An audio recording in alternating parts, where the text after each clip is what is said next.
Everyone, welcome to the Thunderstock Show. I'm excited for today's guest, Young Han. Young is a podcaster. He's a girl dad. He has started and exited restaurant businesses, and most importantly, he is loving life in Texas. So, Young, thanks for coming on the show. How's life going today? What's new? Thank you so much for having me on the show. Super excited to be here, and glad that we get to both be podcasters podcasting. So that's really fun for me too. I am having a lot of fun here in Texas. I will say it's a little wonky because, funny enough, Texas is very, very hot, and we're known for being hot, but it is quite literally freezing right now. It's 20 degrees outside, and so it's very, very cold and kind of crazy. But we'll be in shorts and flip flops again in about 2 days. So kind of a freak of nature right now, but yeah, doing good other than that. Yeah, that's awesome. So you didn't start in Texas. Where are you from, and what was like your upbringing? Uh, Like, what did you want to do when you grew up, when you were around your kids' age? Yeah, that's a really great question.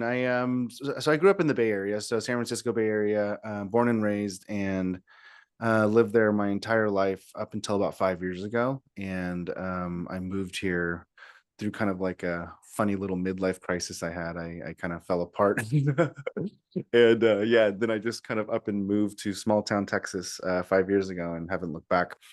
And as it relates to what I wanted to be when I was a kid, I really didn't know what I wanted to be. Unfortunately, I was that dreamer, that kid that always kind of wanted to be something different every other week, and it was always so nonsensical, right? It was whatever I thought was interesting in the moment. I do remember like not being able to like know exactly, but I always wanted to be like a race car driver one week or an astronaut the next, and it was just whatever was interesting, and I'd always just kind of flip flop what I wanted to be. Pretty much my entire life, I guess I should say. I never really figured out who I was or what I wanted to do until recently. Well, I always love talking to other fractional C-suite business coaches and advisors because we get some of the most interesting jobs in the world by Yeah. serving multiple clients and working in multiple businesses. It's oftentimes that never 2 days are the same Mhm. and never two clients are the same. So, how did you get started in entrepreneurship and business ownership? I think I have to say that I got that from my dad. I mean, my dad is an entrepreneur. And so I watched this man, really live out the American dream, right? He immigrated over here and, when he was a young guy and actually he was a teenager when he did it. It's kind of crazy to think about that. Hmm. Man, people were so much tougher back then. Yeah, he was actually a teenager when he started his business here, and because technically he was 18, so that's wild to think about.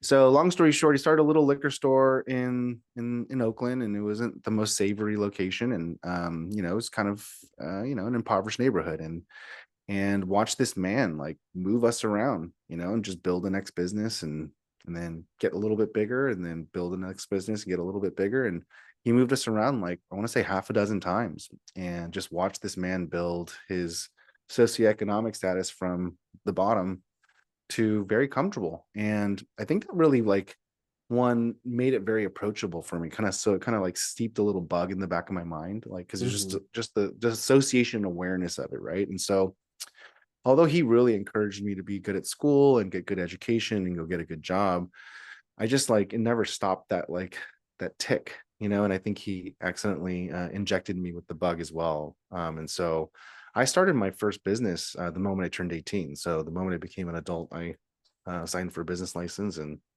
started a restaurant. And so that's kind of how I started my What a first. tough first business It was a for tough. most people. Like, Well, I will that's say, yeah. wild. What kind of In restaurant and how'd it go? Well, in hindsight, it was such a dumb idea because I now, obviously hopefully older and wiser, and people tend to ask me a lot about business. And so when they ask me, advice on what business they should start, and I ask them what they're interested in, and then they'll inevitably say a restaurant, and my first response is always like, "Do you not like money?" Because it's a terrible business. It's a horrible business to start. I mean, the fail rate is super high. It's very complicated. It's not a clean arbitrage of value. Like I own a pool cleaning company and it's amazing business, right? You have a dirty pool, you Love clean your pool, you give us money it. and you Hmm. just do a good job and you just move on.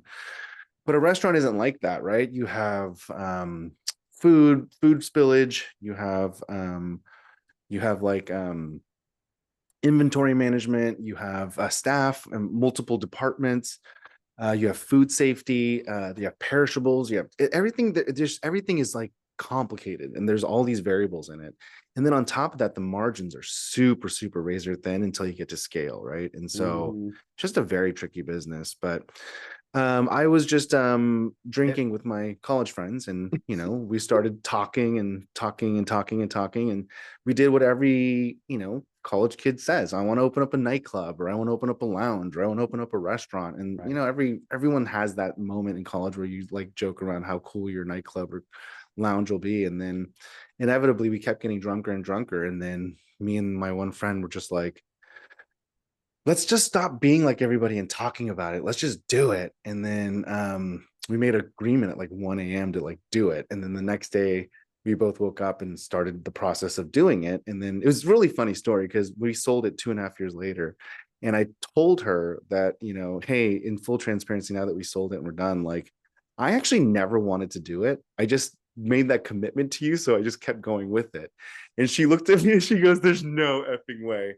Like, I also didn't want to do it. I just kept doing it because we made that a good commitment to each other, and we were just doing it. And I'm like, that is the funniest thing ever. And so for 2.5 years, we killed ourselves and slept at that place and lived at that restaurant trying to make it work. I think there's two lessons that are super interesting from that story. Number one is that starting your business and going through the process for several years is probably one of the best ways to get character development and stress tolerance and management, and learn how to deal with like pain. And number two point that I just watched an interview of the one of the founding members of NVIDIA, and he basically said that he was asked the question, "Oh, if you could go back and do it all over again, what would you do differently?" He goes, "I wouldn't have done it if I knew what I know now." He goes, "Because it was 1 million times harder and more painful than I would have ever guessed." So So, funny. So funny. something Yeah. you said earlier about your upbringing, it made me think about and reflect on my own. I grew up with a similar situation where my father was an entrepreneur. He owned several businesses and partnered with, family business. And one of the things that I always like appreciated and I took kind of probably took for granted was how his flexibility of, he could be in one moment working from home and doing a client call, and then, all right, pack up, we're going to go and I'm going to coach your football practice. Mm, And he really got to own his time. mm, And I had a mother that until I think 2 years ago had a green card. So mm, she was a, first generation immigrant. And I had that mentality of, you know, she wanted better for us than what she grew up in. And it was always like, work really hard in school, but she didn't really understand the entrepreneurship. So it's cool that you had both an entrepreneurial and immigrant mentality parent situation at the same time. I think it's a kind of a rare blend for a lot of entrepreneurs that I talk to. yeah. Um, how do you want to set an example for your kids with your business activity and kind of pay those lessons forward that you received from your father and family? Like, what kind of lessons do you want to teach them? I'm sure you know you you have something in mind. So what kind of is that? What do you want to pass down? Yeah, this is a really deep question, and I spend a lot of time thinking about how to be a good dad. I mean, I have a podcast that's literally around success and fatherhood, right? And so obviously, I'm very deep into it and trying to do the best that I can. And I will tell you the summation of what I've learned. And so my dad was rarely around. He was always building his business. And so unfortunately, he didn't use that time flexibility of business ownership to spend with his family or kids. He just spent it to build his business more, right? And so the kid in me, or the kid in me, I guess that's actually the right way of saying it. The kid in me wanted to over index for that. And so when I became a business owner and I had kids, I over optimized for time. And so I showed up for everything. And I mean, the most excessive things ever, right? Like our schools, like, hey, there's like a dietary sign. I don't know, just the most innocuous things I would just show up for, right? Because I'm just like, I have the time and I want to be there for everything. And it's so silly because sometimes parents aren't even at these things, and then let alone both parents are at everything for us, right? And I my love that. oldest, when she was like 5.5 or 6, she's out of nowhere. She's like, "Mom, Dad, are we rich?" And like my wife is like, she's very humble, right? She's very like down to earth. She's like a gardener, she's very low key, and she's just Hmm. like very nervous about how people would perceive us. And so she's kind of panicking, right? She's like, "Who asked you that? Why are you asking? What makes you think that?" And she's just Yeah, like where's that coming from? rattling off all these questions. And I'm just like lock-eyed with my daughter, right? And we're just like staring at each other for like a good 30 seconds. And in my mind, I'm like trying to figure out how to respond to this. And I basically looked at her and I remembered a video I saw of Shaquille O'Neal answering this question. And I responded with his quote, and I said, "Mommy and daddy are rich, you're poor." And that was my response to her.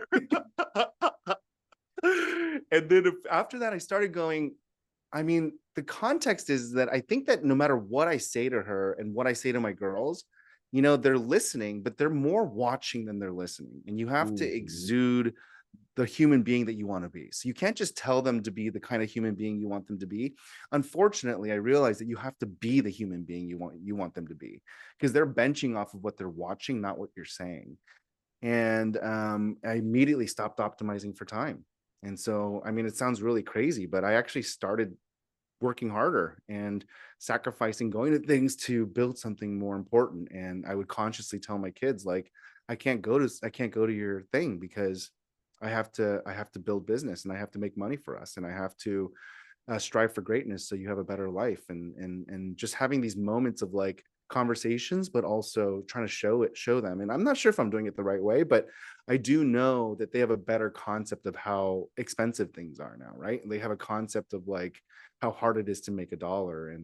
And so I think in that sense, I'm happy that I was able to like not accidentally create world class bees, but I'm hoping that I'm able to teach them some values of hard work and how hard it is that you have to do things. And the biggest thing I want them to learn, to answer the second part of your question, is um,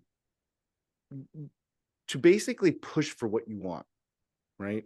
And really, really like striving for what you want, and that's both like personal happiness, professional success, establishment in a community or building your community.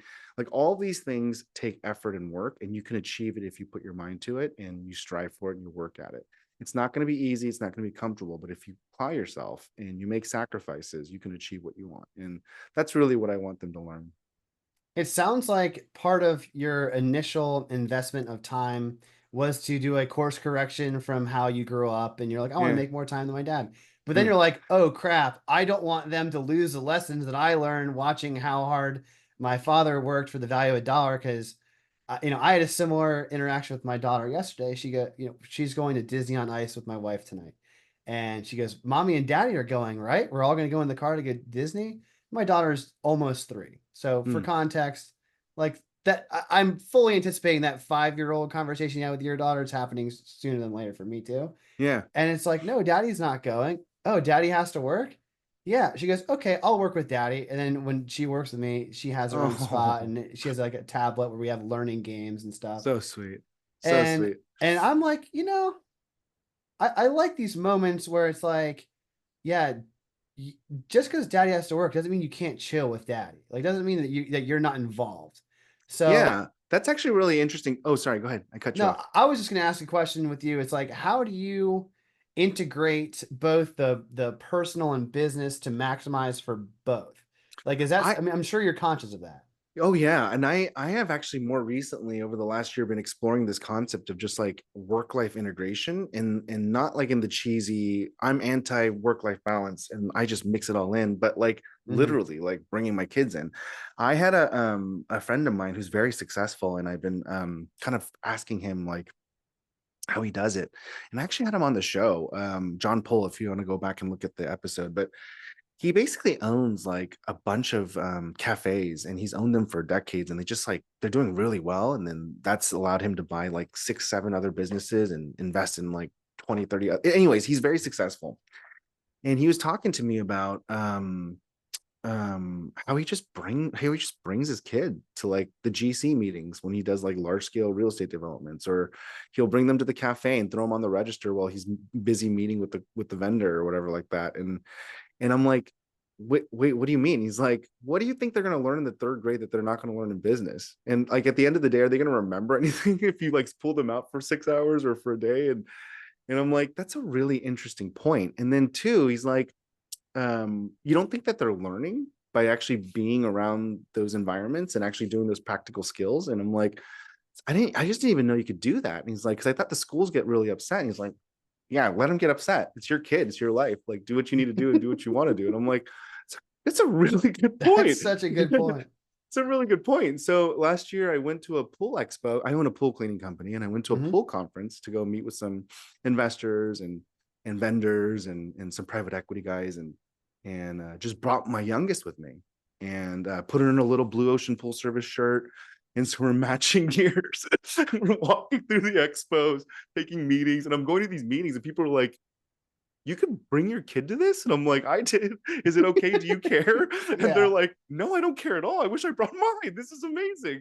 And she's just sitting there coloring while we're talking. And I'm like, it's not like she was bothering, she's doing her little crafts and activities, and it's Mm-hmm. amazing. And everyone's like, just it's so funny that we just like kind of have this like blockage with it. But the reality is, I was telling my wife, I'm like, when you go to these conferences, it's really like 20% of it is really like serious work. And I'll give her, worst case scenario, I'll give her an iPad if she really acts out, right? But like the Right. reality is 80% of the time you're by yourself eating crappy food, not sleeping comfortably.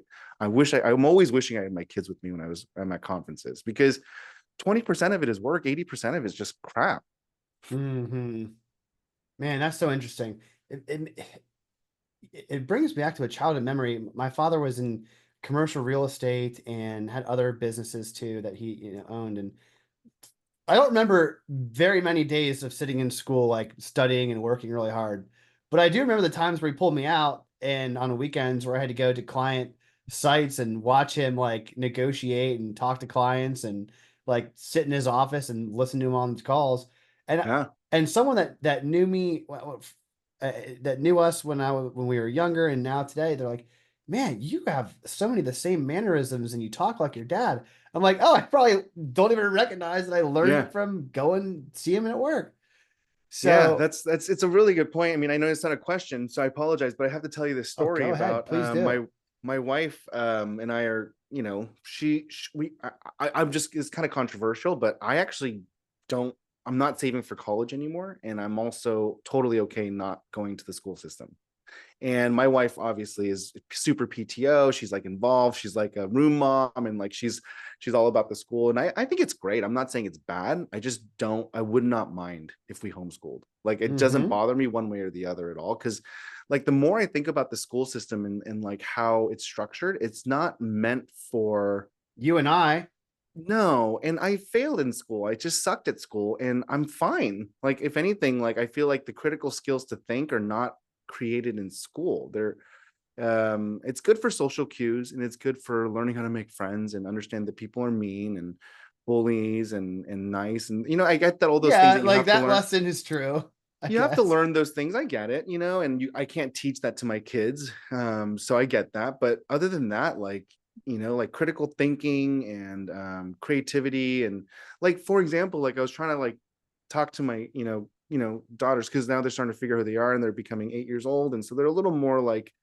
thoughtful about their questions. I'm like, what do you want to be when you grow up? And like the answers are funny. Like my oldest wants to be either a garbage woman or a doctor, because I'm like, why a garbage woman or a doctor? And she's like, I want to help people. And so in her mind, taking out someone's trash and then being their doctor is how she helps people, which is it's cute. I'm like, that's awesome.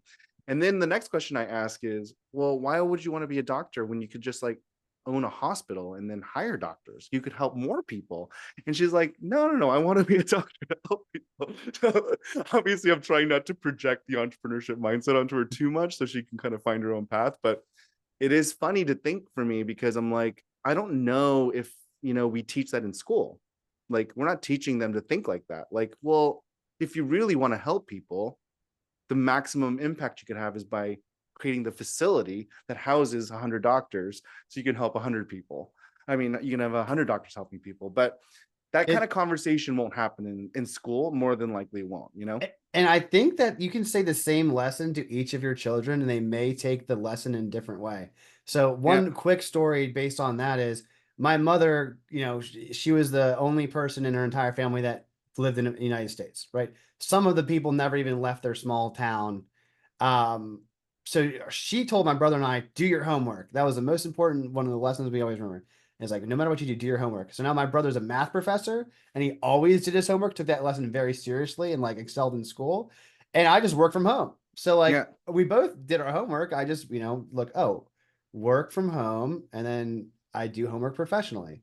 I don't know. I think it's the same lesson, just applied two different ways. It's just, and I It love how you is. It you taught is. that critical thinking of you could either be a doctor or you can employ doctors. Like same concept. She didn't get it, by the way, and she'd rather just be a doctor. So don't give me too much credit, bro. And my wife's looking at me just like so annoyed. She's like, please, they're like toddlers. Like, can you like lay off of it, right? And I'm trying actively not to project my desire for them to be entrepreneurs, right? Like I'm trying my best because it is a horrible life, man. It's seriously horrible. Like I mean, people. I mean, it's funny because you alluded to it earlier, but like people ask me as well, like, hey, you have all these businesses, you've built all these things, and like, like if you can go back and do it all over again, would you do it? And or should I do it? And I always say no, Right. because I'm also the same way. Like if I could go back to just being a W-2 and just having more of a, I'd be like 50-50. I Mm-hmm. genuinely think I'd be 50-50.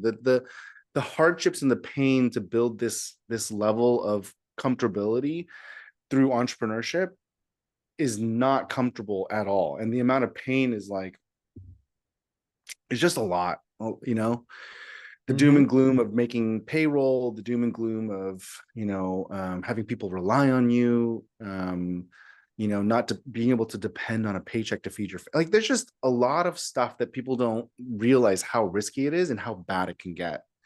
And it can get really bad when it's bad, and so it's crazy experience being an entrepreneur. So So talking about the experience of being an entrepreneur, I want to dial into that for a question or two. yeah. As the fractional COO, CFO, you've gotten to that point because you've started and sold and grown other businesses as an entrepreneur, and it seems like you had a W-2 stint for a little bit of time. Yeah. But what would you say, from both your experience of owning and working for others, like larger organizations, like what skills in terms of leadership and team development are you finding to be the most crucial and sometimes challenging? I think, oh gosh, that's a great question. I think if you're talking timeliness right now, we are losing a lot of technical skills. Mm, So I think this next generation is not as interested in being great at what they do and honing that craft, right? And I think there's a lot more focus on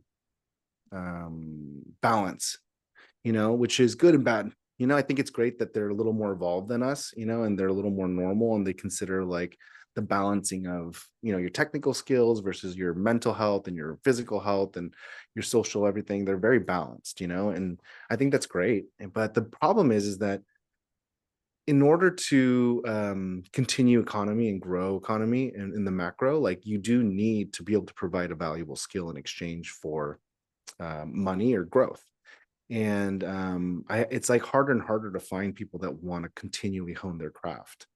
And so that's mm. been something that I've noticed over recently, like when I'm hiring younger folks, that it's a lot harder to find the one that's like just like chip on their shoulder. I want to be the best financial modeler I can freaking be. I'm going to stay up late and learn on my own, even if you don't teach me, or if you don't pay for my courses, I'm going to do it on my own. Like it's just harder and harder to find those people that It's want to harder hone to their find craft. the characteristics of things you can't teach. That's right. That's right. And it's not bad either, because I'm learning from this generation as well too, because I love their balance. I mean, it's like at the end of the day, like what's more important, your health and sanity, or like you being really good at financial modeling?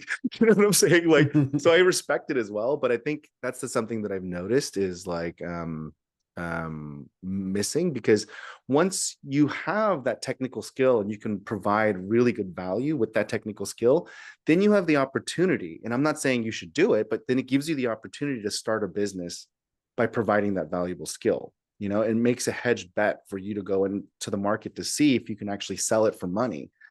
And then that can create, a lifestyle that may be different than, relying on someone to pay you for that technical skill. But that skill needs to be first, in my opinion, anyways, because I've never been a good sales guy or marketer. And I know you're a marketer, so you may disagree with me, but like, if you don't have a good product, I just feel like you should get a good product first. What is that hard skill that you let, can learn? let, let me let me just like volley there.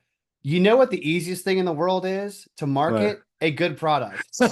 Okay, like it's so much easier to prove ROI when the product's actually good. You can't fake it. I'm not gonna lie. Yeah. Then I have to try and if the product's not good, I have to try Yeah. and promote it with the truth. And it's like it exists, Yeah. Be aware of it, That's right. But jokes aside, I think the other thing that's incredibly important based on what you talked about with skill development is you see figures like Mark Zuckerberg, who was very much criticized in the early days with being labeled as a potential reptilian lizard overlord, like not a human being, maybe a robot, because it's like he was just so focused on work and Mm-hmm. just so much in his zone of trying to be skillful mastery.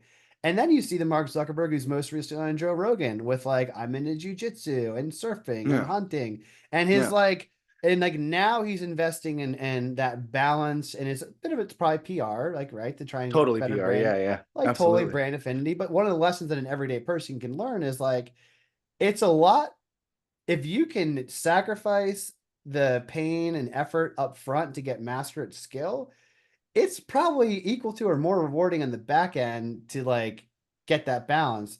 But if you start with balance and you never develop skill, like you have to be okay with always being at that level of balance because you can't have the upper mobility without the skill. Well, you're Um, also, I mean, I see it. I mean, I'm just going to mathematically break this down for you.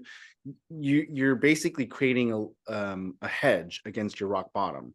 So like if you constantly work on balance, your rock bottom is always going to be down here. But the moment you start creating a valuable skill, your rock bottom's here. And so you're just hedging your rock bottom so that the lowest you can ever fall if you fail just gets higher and higher and higher by creating valuable skills. That's all you're doing. But if you don't ever do that, your rock bottom is where everyone else's rock bottom is at the bottom. Do you know what I mean? mhm. And I'm not saying you're going to get there. I pray and hope that no one ever hits their rock bottom. But given the fact of the last 10 years and how crazy your country has been, I mean, all the crazy stuff that's happened, like I don't know. Like I feel like everyone should try to really rapidly grow some hard skills so that their rock bottom is mitigated. Mhm. So what are speaking of applying math to like these theoretical concepts, Mhm. man, I love that.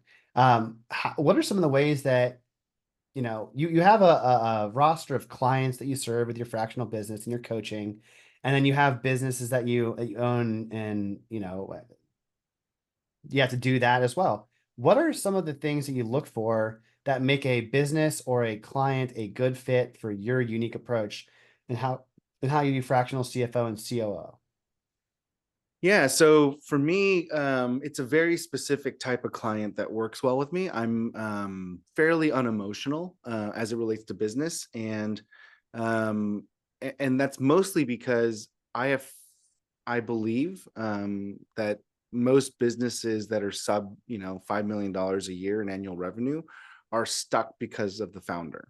And so, if you're comfortable admitting that you are the plateau, or you're the stopgap, and your skill set is not able to release that business to grow, then I can work with you, because it's very unemotional. If you're willing to test things and try things and move things, and you can get past it. But if you're not malleable or open to the fact that it might be you, um, it's hard to work with me.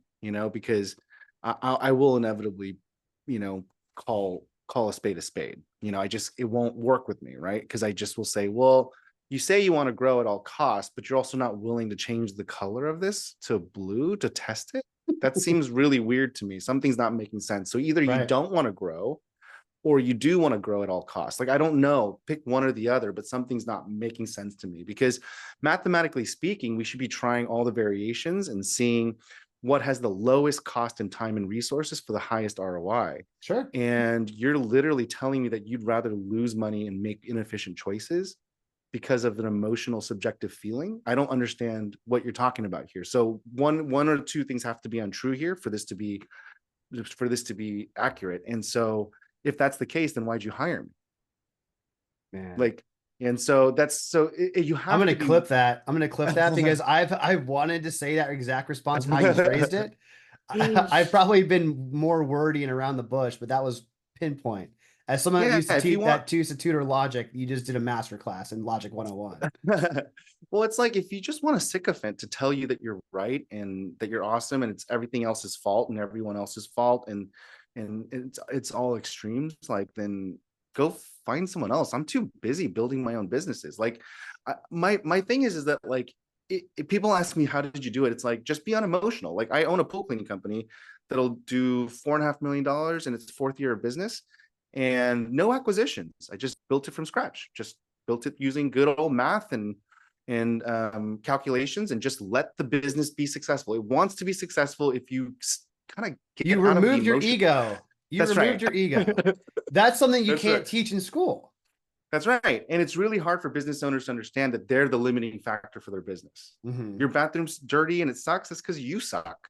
Your people are lazy or whatever. It's because you suck. Like, your customers are dicks and they're hard to manage. It's because you suck. Like, it's not bad. Just admit it and let's figure out how to, like, Yeah. programmatically test ways to solve the problem. The And then, first step to solving the problem is admitting you yeah, have one.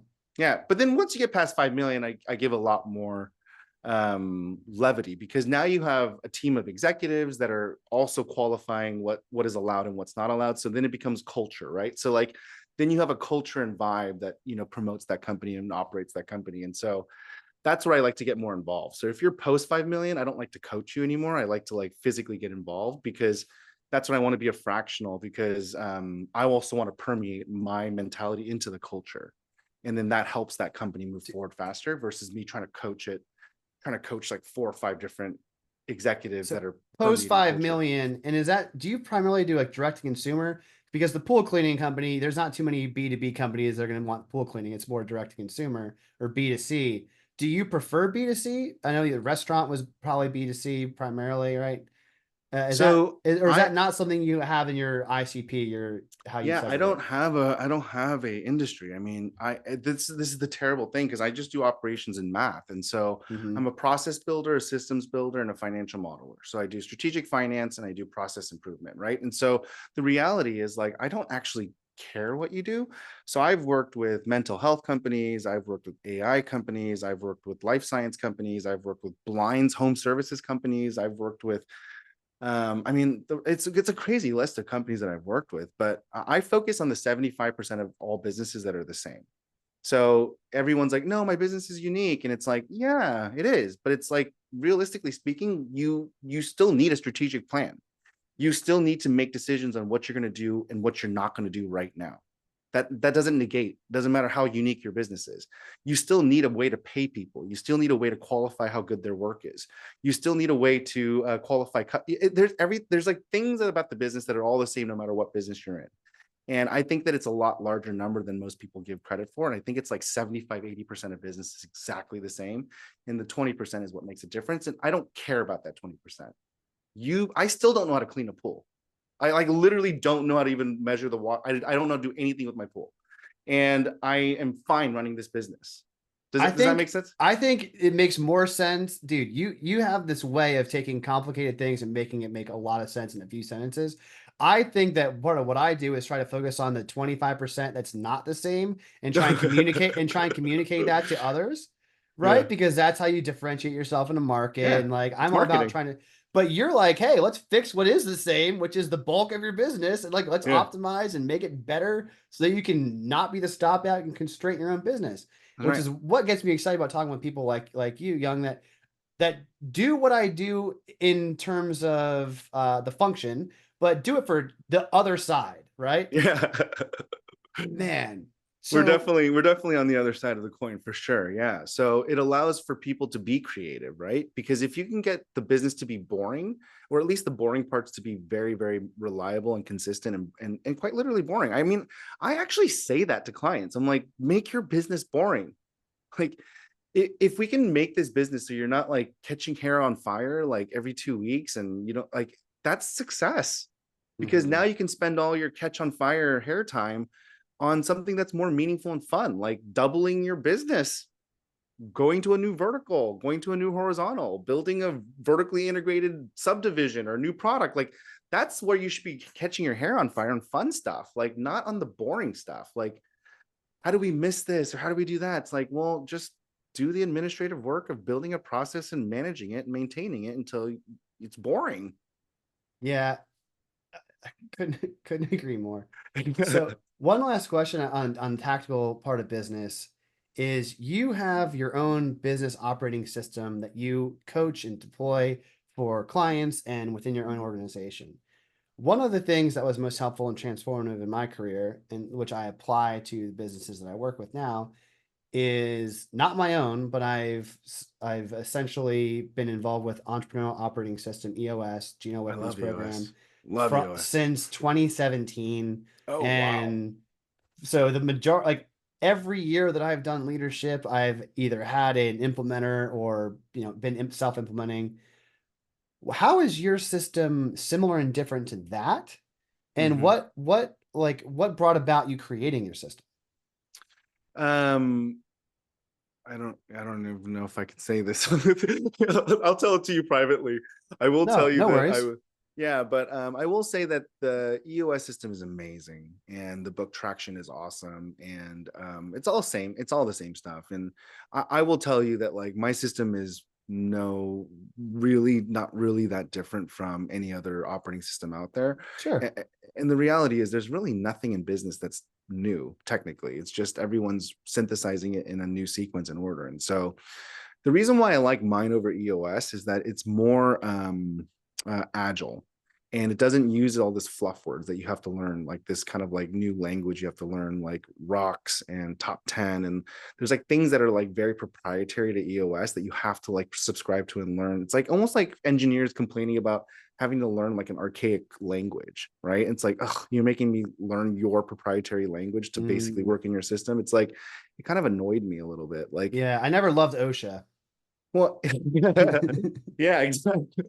Exactly. But it's just kind of like make the words common speak, make it Mhm. accessible to everybody, because now you're adding in a necessary complexity to obviously an operating system. Like you're trying to help them, you're teaching people how to operate an operating system, right? Yeah, Build processes and protocols. And then now you're trying to make it fancy by adding these words that they have to now prescribe and learn to, which is fine. But you're I adding a think that it, full-time job on top of their full-time job. You're giving them that's more right. work to do because there's a dozen books in the library that they suggest in the first 12 months, and if you don't read it, you're behind the eight ball.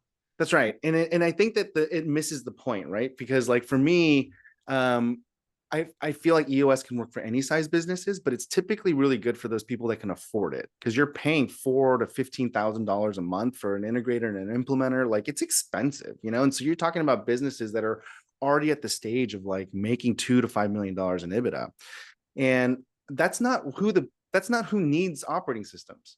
I mean, Mm, because you can literally hire someone like me as a full-time operator to build your operating, technically, you know what I mean?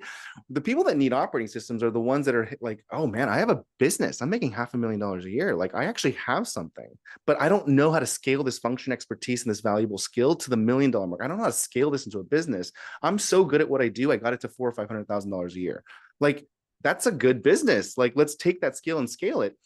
And I built a system that allows someone to do it on their own. And so my recommendation is try to get to $1 million by yourself using an operating system like mine. And then once you get that, get it to the, you know, get it to hire and do all these things and get it to two, then you can go hire EOS, go do whatever you want to do. But I mean, theoretically, you could just use my system all the way through. You don't need EOS, but it really focuses more on the agile, like kind of focus of maximizing your time value. So how do you compartmentalize your strategic plan into times? And so like if you feel like you're a solopreneur, you're a small team and you're like, how do I manage all this stuff? I'm working 70 hours a week. Tell me what you want to do. How do you want to do it? And I'll get it into 60. Or you want to do it in 30? Great, let's do it in 30. Like I have a business right now that I'm building with 1 hour a week. That's the entire premise. It's not even a successful business, but the whole point is to train my mind and my system It's a so that I hell of can a say, story. You yeah, know I what I mean, mean? the point I'm trying to make is everyone's like, oh, you have to like kill yourself to make a business successful. And I just don't agree with that anymore. Keep your day job, work on your side hustle, build it using my system, and start compartmentalizing your time to be efficient and programmatically move the business forward in the 5 hours that you want to allocate to this business. Like it doesn't have to be this, like you have to go into like 200% debt and you have to like give all your time and life and your firstborn child to make this business successful. You don't have to do that. Yeah, Just that you're speaking directly to me as your audience, because that was the oh. life that I felt like, right? When I had my firstborn child, I'm like, I'm not sacrificing you. I'll sacrifice 80 hours a week of my sanity, but not you. That's Uh, funny. well, we're about at time. Young, I'm sure I could talk to you for a lot longer than 60 minutes, but that's all we got for today. Where can people find you if they want to get in touch, learn more about you, listen to your podcast, just maybe engage with your business coaching? Yeah, the best way to reach me is to go to Always Han. Han is HAN. That's my last name. So alwayshan.com. And it's kind of a play on words because I'm always on. I live like kind of this integrated lifestyle where I just bring my kids to work. I work with my kids. Like I go, you know what I mean? I just kind of I'm always on. So that's kind of a punny domain. But if you go to alwayshan.com, it'll basically lead you to any way to work with me. So whether that's podcasting or small business coaching or fractional CMO work or any of the myriad of service businesses that I own. You can access everything from that one website. That's it for today, everyone listening. I don't run ads in the show. Don't ever want to. If you enjoyed it, please share it with a friend. It's the only way it grows. The only other request is to take care and be well. Till next time.